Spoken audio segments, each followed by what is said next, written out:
Welcome to Unrestrained, the podcast series from CPI. Here you can enjoy conversations where professionals on all sides of crisis and behavior management relax and open up about themselves, their workplace, and their clients. You'll get the latest tips and trends from the best in the business, so tune in often to integrate their experiences with your own. Hello and welcome to Unrestrained, a CPI podcast series. This is your host, Terry Vitone, and today my guest is Mr. Ted Sandquist of Blackstone Consulting. Hello and welcome, Ted. Good morning, Tara. How are you? I'm doing great, Ted. How are you? I'm great. Good. We're grateful to have you on. Blackstone Consulting is an international service provider with over 6,000 employees serving clients as diverse as the U.S. Army, Goldman Sachs, and the healthcare giant Kaiser Permanente. Ted's current role at Blackstone is serving as the National Training and Compliance Manager in Healthcare Security and Shared Services. Ted is also a CPI certified instructor. Today we're going to talk with Ted about his remarkable personal history, featuring his fascinating counterintelligence work for the U.S. Army in Japan, and how it led him to a role at Blackstone, a role where CPI training and verbal de-escalation skills have figured prominently. So connecting the dots today should be very interesting. So let's start today, Ted, by having you talk about your professional history in the military. I think it's important to know the formative experiences that bring you to the work you do now. Sure. Well, thank you. So in 1996, I was managing a bookstore, and growing up, I had always wanted to be an Army guy, and I hadn't jumped at that opportunity, and I still wondered about it. So I decided to enlist at that time, and I did. I turned 27 years old in basic training, went on to the counterintelligence school in Fort Huachuca, Arizona, completed that, went to airborne school at Fort Benning, Georgia, completed that, and then was assigned, surprisingly, to Japan, which at the time I was really unaware that we really had an Army presence in Japan. So I was assigned to a field office as a counterintelligence agent there. The primary mission for us at that time was to collect strategic level intelligence and through liaison with host nation government agencies, the Japanese self-defense forces, and my area of responsibility was from Tokyo up north all the way to the island of Hokkaido. So when I got there, a young soldier, I really knew nothing of the Japanese culture. And I was assigned I call him a young man, he was not a young man, Yanase-san, who had been actually working with U.S. forces since 1948. He started out in the kitchens of the various military bases and worked his way up to become a translator for intelligence collection activities for the U.S. Army. He really took me under his wing and taught me all the nuances of the culture and the importance of being sensitive to the culture that we were engaging. Oftentimes, in my view, let me say, I'm giving my opinions here. I'm not speaking for Blackstone Consulting nor Kaiser Permanente.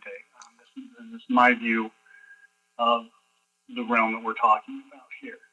So it was critical because we were collecting these intelligence requirements from the commanders. It was critical that we were sensitive to the culture, and we collected this intelligence through building relationships, right? Building rapport with the various government agencies and their self-defense forces. And he just mentored me.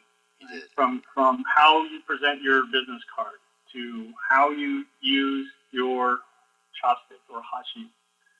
All of those things, all of those little nuances help to build rapport with our hosts, and it proves to be a very effective technique. How so? Well, let's see.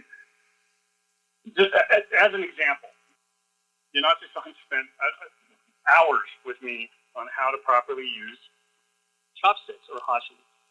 How the only thing that should move is the upper chopstick. The lower chopstick should remain stable and unmoving. Okay. And in doing that, I think without exception, it was always noted and commented on when we would have dinners with our hosts. Typically how it would go is we would go and do an office call, and we'd spend about, 45 minutes to an hour discussing current affairs, personal lives, and things of that nature. And then we would get down to business and talk about the intelligence requirements and what we were looking for, what they were currently focusing on. And after getting done with that and hopefully eliciting information, we'd come together again a couple hours later for a dinner. Okay. And how you conducted yourself was very, very closely watched. Not overtly. I never felt that they were watching how my behaviors, but I knew that they were because they would always comment on, hey, well, you use chopsticks very, very well. You presented your meishi, your business card, very respectfully. And all of those things helped to endear me to the host, which in turn helped them to converse with me more freely and openly. If that makes sense.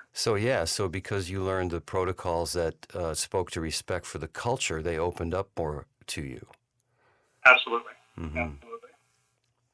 I was wondering what sort of what intelligence requirements you might have had in the day.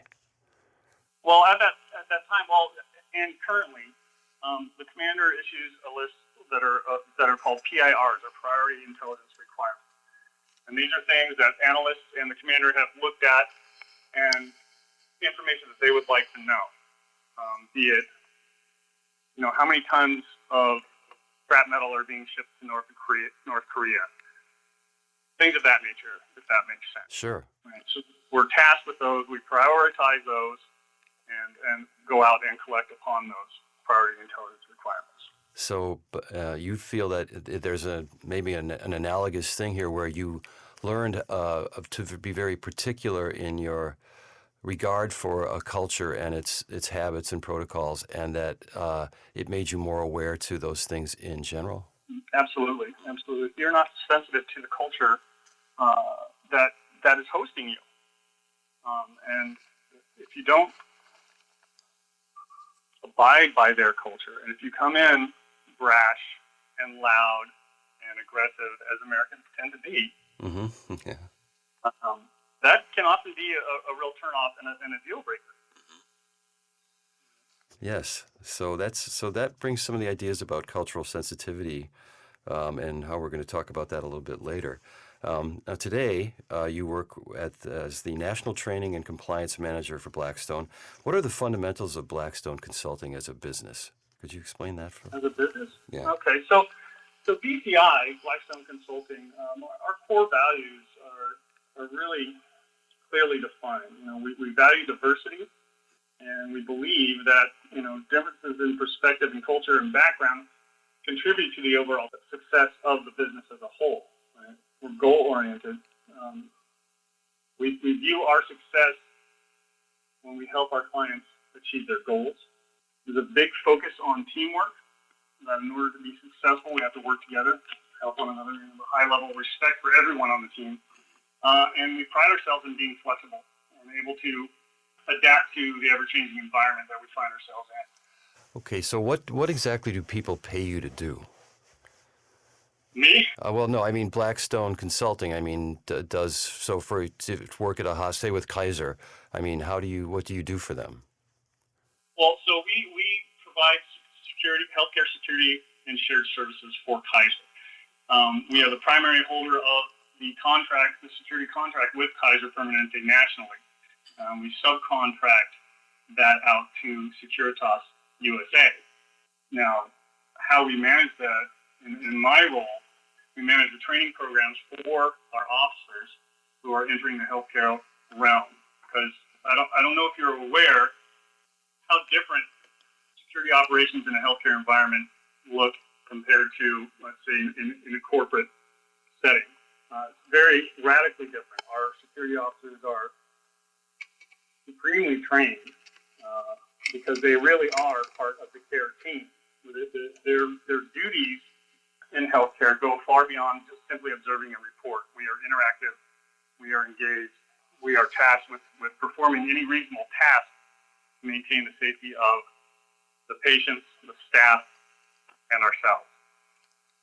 So you may be called upon to do some things that put you in harm's way. Absolutely, and that happens on a daily basis. Uh-huh. So talk about your current role with Blackstone and the roles that preceded it, if you would.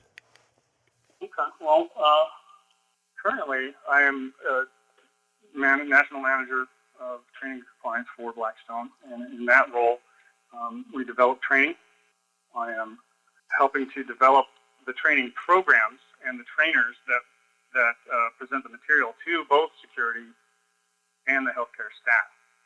The security officers in healthcare, they go through something called standard awareness training, which addresses chemical, biological, radiological, nuclear, and explosive threats. It's an awareness thing, just a standard awareness.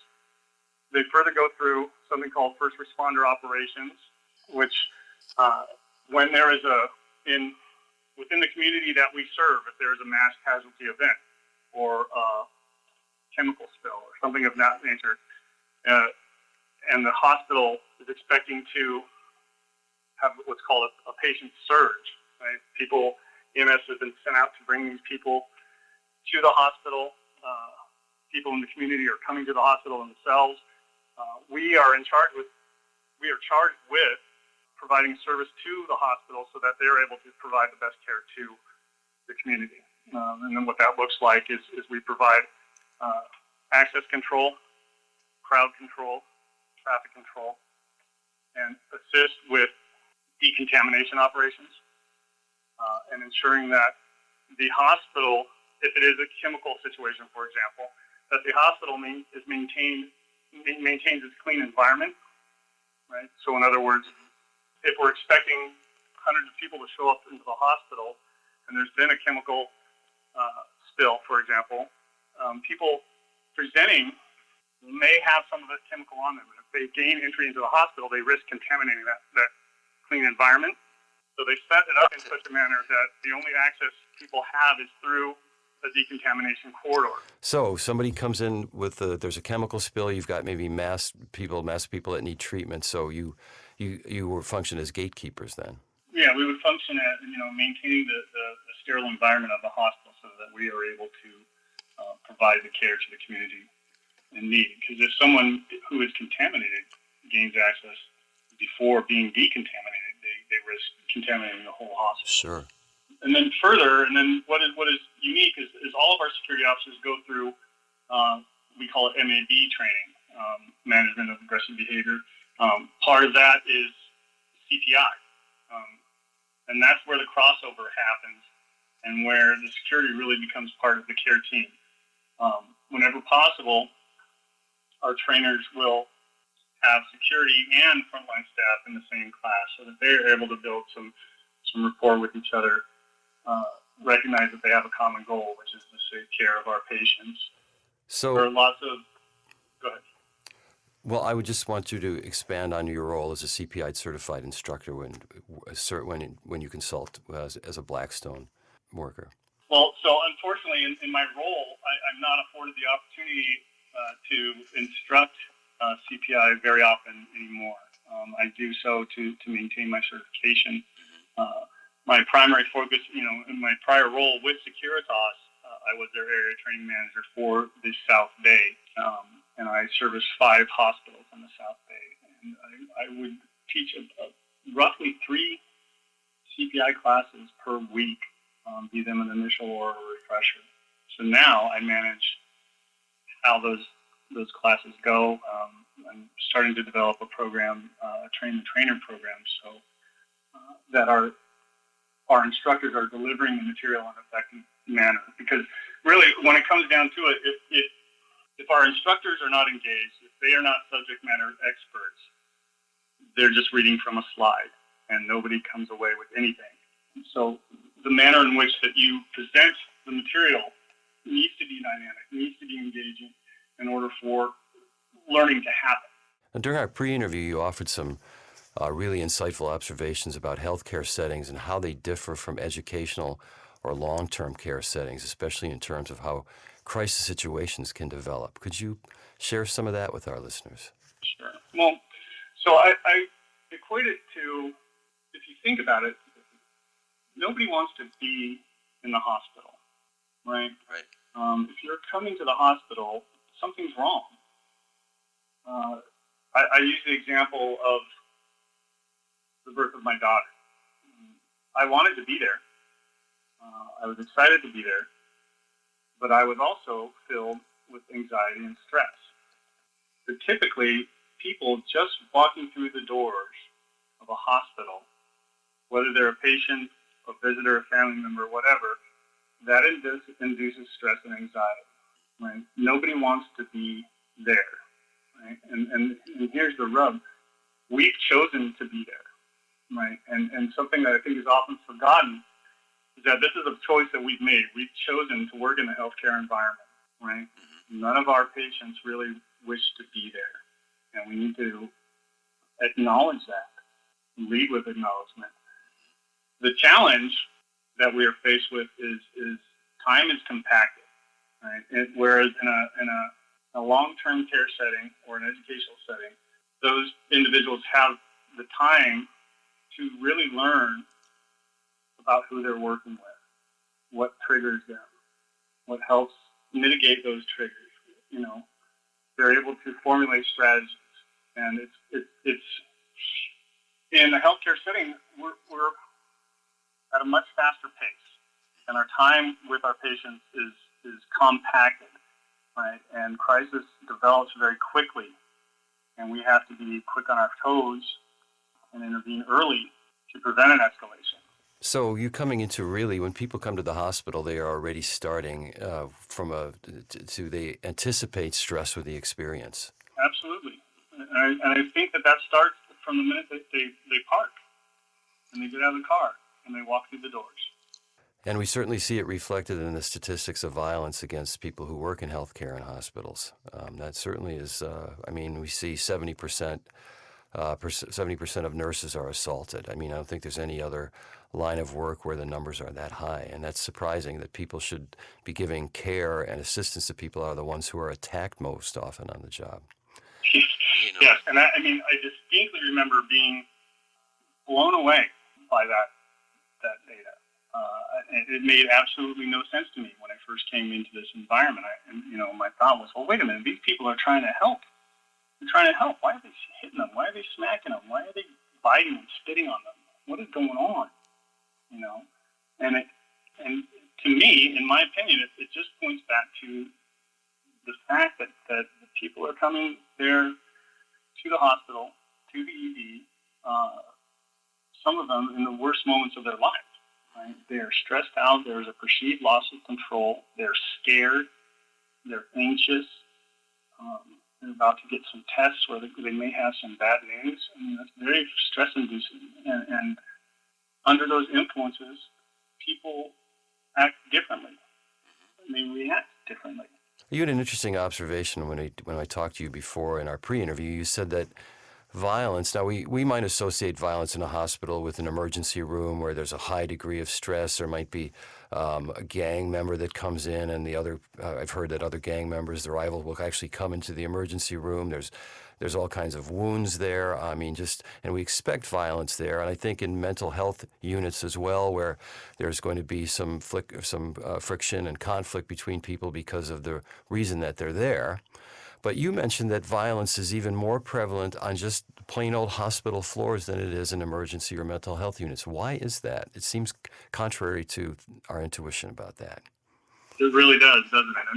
If you were to ask that question, people's automatic response would be, yes, the ED or behavioral health facilities. But the data shows that there is patient-initiated violence incidents occur more frequently on the floors. And I think that there's no one thing that contributes to that.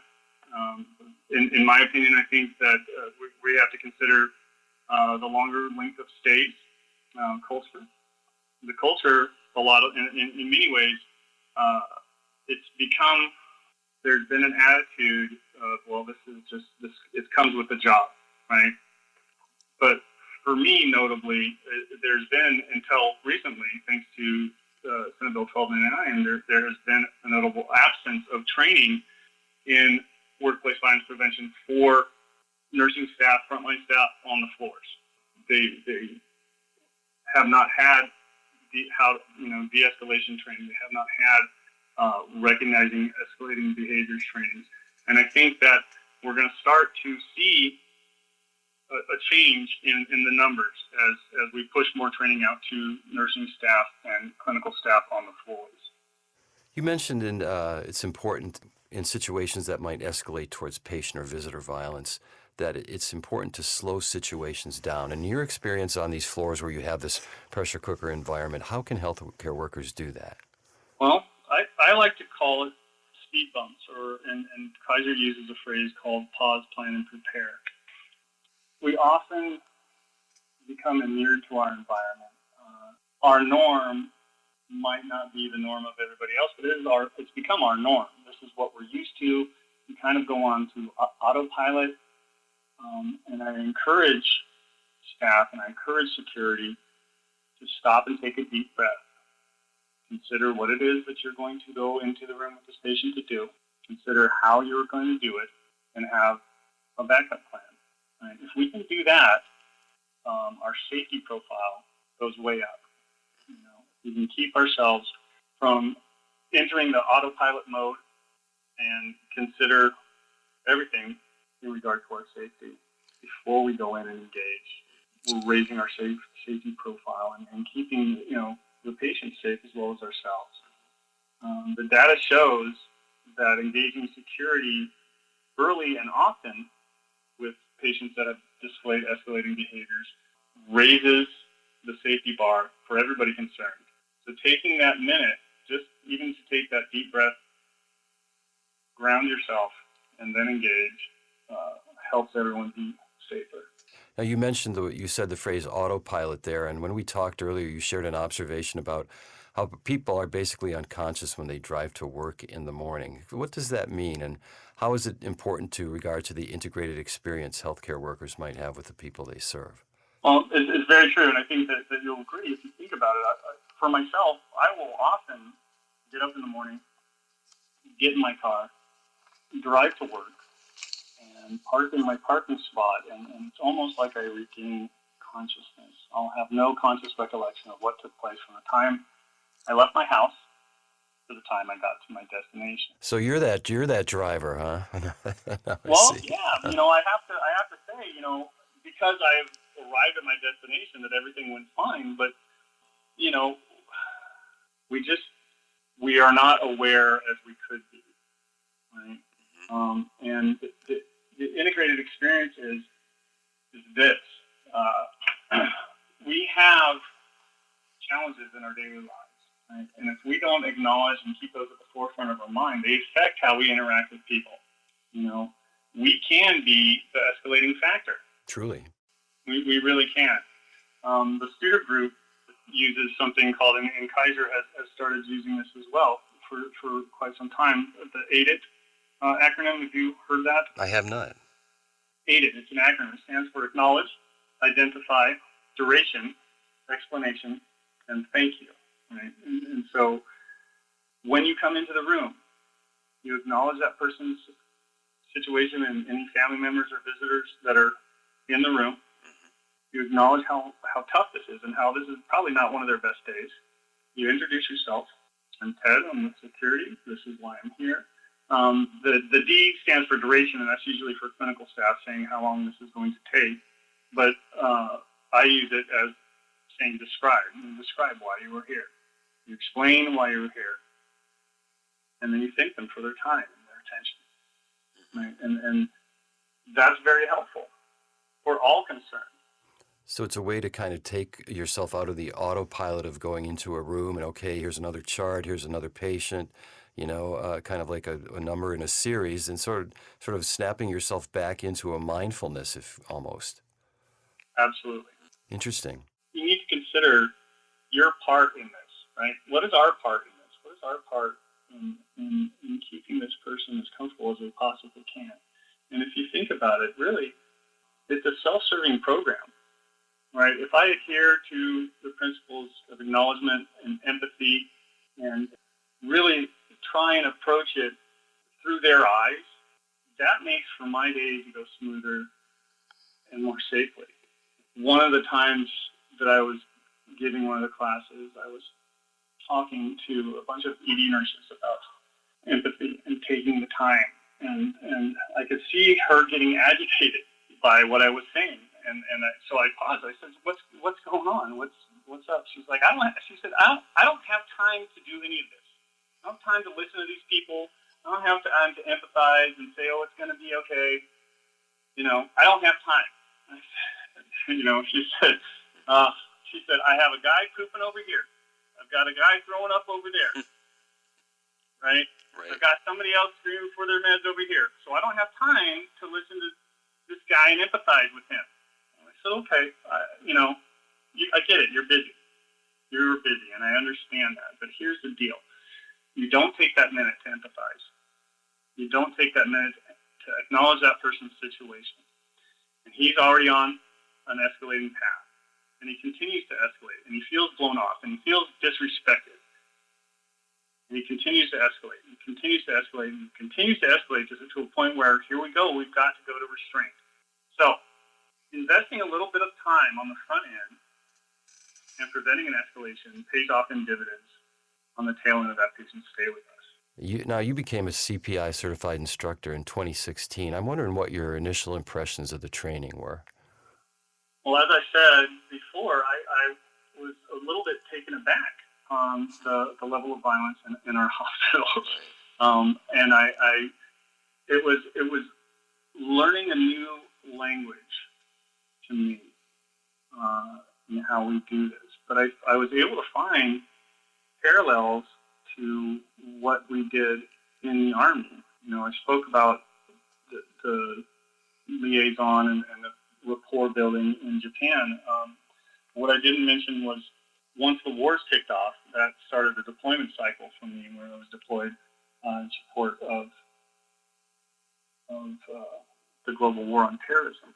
So an example that I like to use when I'm giving a class is during my time in Iraq and Afghanistan, and when we would deal with detainees. And oftentimes, not always, but oftentimes I would lead with an acknowledgement and an empathy statement with them. They had a preconceived notion of what was going to happen when I came into the room. And oftentimes I would walk in and I would hand them a bottle of water and I say, listen, one person in particular comes to mind. This was an individual that it was a bombmaker, and he had been over the past 6 months building bombs, building IEDs, and blowing up my soldiers, our soldiers. I was not very fond of this person, right? But we had finally got this guy, and we needed to know more information from him. And this guy was scared, and rightfully so. And I paused, and I came up with my plan. I took some deep breaths because, my emotions were running very high. I'm sure. And I walked into the room, and I handed him a bottle of water. And I said, listen, we need to have a conversation.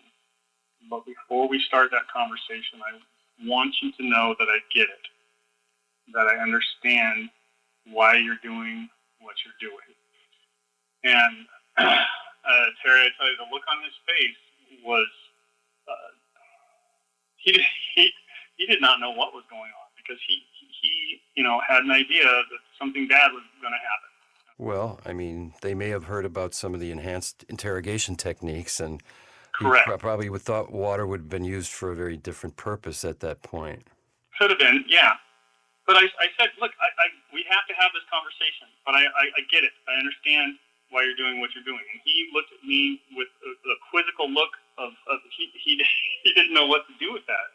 And I went in and I said, listen, if I was at my home, which is where I want to be, by the way, in the middle of the night, some people kicked in my door and rushed into my house and terrified my daughter and scared my wife and blindfolded me and took me away from my family, I would be building bombs and blowing you guys up too.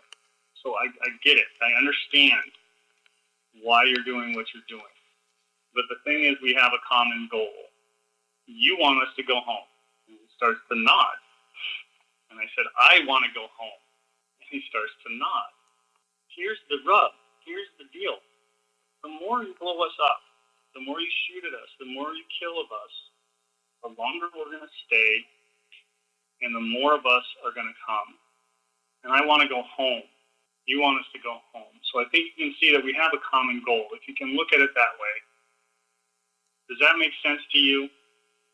And he nodded. He said, through his translator, yes, that's exactly right. I said, okay, good. I'm hungry. Are you hungry? Yes, I'm hungry. Okay. I'm going to go get a sandwich. I'll be back in about 10 minutes. I'll bring you a sandwich too. Is that okay for you? Yes, that would be great. Okay. So I stepped outside that room and shut the door, and I took a very, very deep breath, because that was a huge challenge for me. I was personally invested and personally affected by the work this individual had been doing, and it took an extreme effort on my part to control my emotion and truly empathize. But I had the goal in the forefront of my mind: is this is helping us to go home. And it very often set the tone for interactions like that. And I really believe that the same thing applies when we're dealing with these people who are in crisis. They are in crisis. You acknowledge their situation, you empathize with their situation, and you create the common goal of making them whole again so they can go home and be with their loved ones. Nicely said. So that's a really interesting way that bringing that experience into the CPI model is just fascinating to me. So you had developed a lot of this the concept of the integrated experience was something you had already developed in a more stressful situation than you would ever be put into, where, well, not to speak for people who work in emergency rooms, certainly, but I mean, seeing a foreign combatant who had killed members of your branch of the military. I can't imagine what that must have been like. Yeah, I didn't have the vocabulary for it then, right. But that's exactly what I was doing. Mm-hmm. It was an integrated experience. Wow. Well, thank you for sharing that. That's really, really it's a very, very enlightening story. And so, how did the interview wrap up? Did you obtain from this person what you wanted to? We had 3 days of conversation, is what we had. And through that conversation, I was able to determine the answers to the questions that we had to further exploit and interrupt that cell that was building bombs and placing IEDs. What country was that? That was Iraq. It was Iraq, huh? Wow. So you had 3 days of conversation, Mm-hmm. and I guess you learned and through this approach, you were able to form some trust with this man and some connection, and he then opened up to you. I was able to develop some rapport, mm-hmm. right, which was key. And let me be clear, that didn't always work, right? Some of the people that we would deal with had a visceral hatred that no amount of empathy or acknowledgement could break through. Well, really fascinating. Something you said during our pre-interview, I think is very quotable about de-escalation and restraint, and I think this would apply here. You said if we need to go hands-on, we've missed something. Sounds like there's really something very important going on with that thought. Could you expand that for us? Sure. I absolutely believe, without a doubt in my mind, that for 99% of these escalations, that if we have to go hands-on, if we have to do restraints, we've missed something. There's, I'll often hear feedback, well, that guy just snapped. And I'll say, okay, well, I agree that it may appear that this person just snapped and it came out of nowhere, but let's look back from the time that this patient entered our care to the point of escalation. And we examine that. There are indicators. There are signs that they show us. And if we are paying attention, we can pick up on those things and intervene early, right? If we're proactive in our efforts, we come from a place from proactivity instead of reactivity, and that points back again to us slowing down and paying attention. If we're paying attention, if we're consciously aware of where we are at emotionally, right? We're better able to be consciously aware of where they are emotionally. And if we do that, we can see those signs and intervene early. It pays off in the end, and everyone being more safe. Yes, I think it's just a way to, as a statement to frame anticipating going into what could be a crisis situation, or a patient is agitated. If we need to go hands-on, we've missed something. Just to reframe where your own head is before you engage. I think it's very effective. Well, yeah, we have to acknowledge that people, they're already in a crisis situation. They're already there. Right. Just coming in, and I use the ED a lot as an example because that's where the focus of the training has been. Right? They're already in a crisis situation just by coming into the emergency department. They're there. And how we interact with them can drive where that stay goes, right? Can drive how smoothly it goes. It's not their responsibility. It is not our patient's responsibility. It's ours. Okay, now to close today, Ted, and fascinating stuff. Thank you for sharing it with us. CPI has recently released a new training program called Verbal Intervention. I know that you've had a chance to review some of our literature about it, and I'm wondering if you thought it was well designed to fill a training gap in the healthcare settings today. I think that there are challenges to overcome. I think that you package it in such a way that it allows for the valuable content to be delivered to as many people as possible, right? Because when you get down to it, it's hard to get leadership to invest time into the training, if you get my meaning. I do. Right?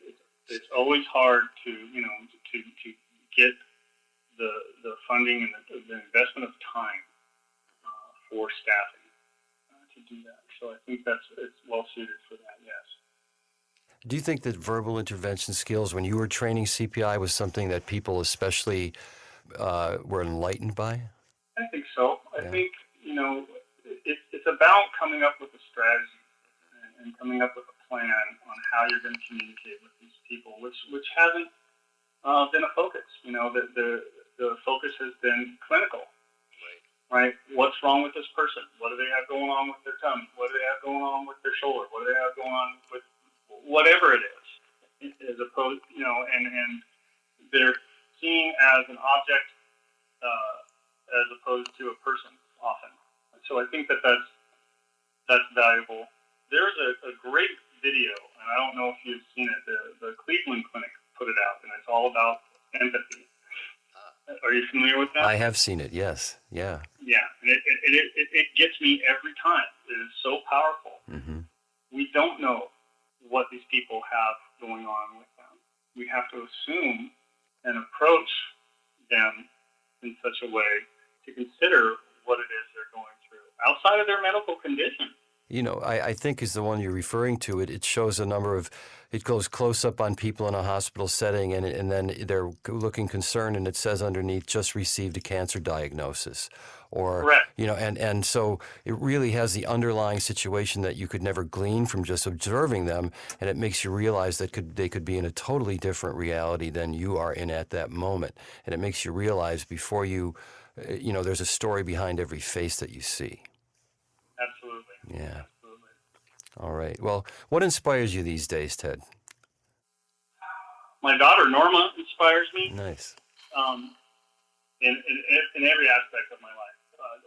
What inspires me in my work is I consider it my duty to help keep our frontline medical staff safe, to enlighten them and give them tools that will help them go home safe to their families. Right? We all have, in our daily lives, we have highlights. to our daily lives. And, I'm sure you have them. I keep those highlights in the forefront of my mind on a daily basis, because that's why I'm doing what I'm doing. You know, I go to work so I can come home and have a highlight with my daughter. Our nursing and our frontline clinical staff, they go to work so that they can come home and experience their highlights. You know, we work so that we can live, but oftentimes we find ourselves killing ourselves with work. I think that the success of these workplace violence prevention programs are really, their effectiveness starts with our self-awareness.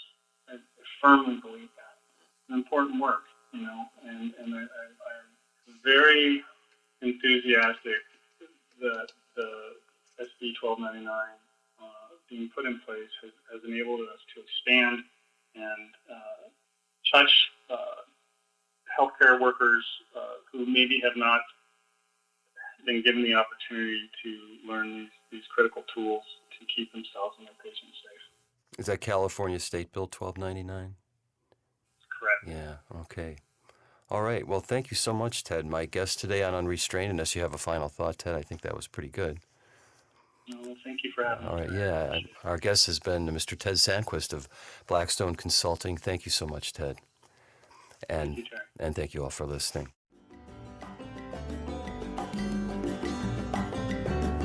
Thank you for joining us today on Unrestrained. Tune in again soon for another interview with an expert in behavior management. Until then, this is your host, Terry Vitone, hoping your intention is prevention.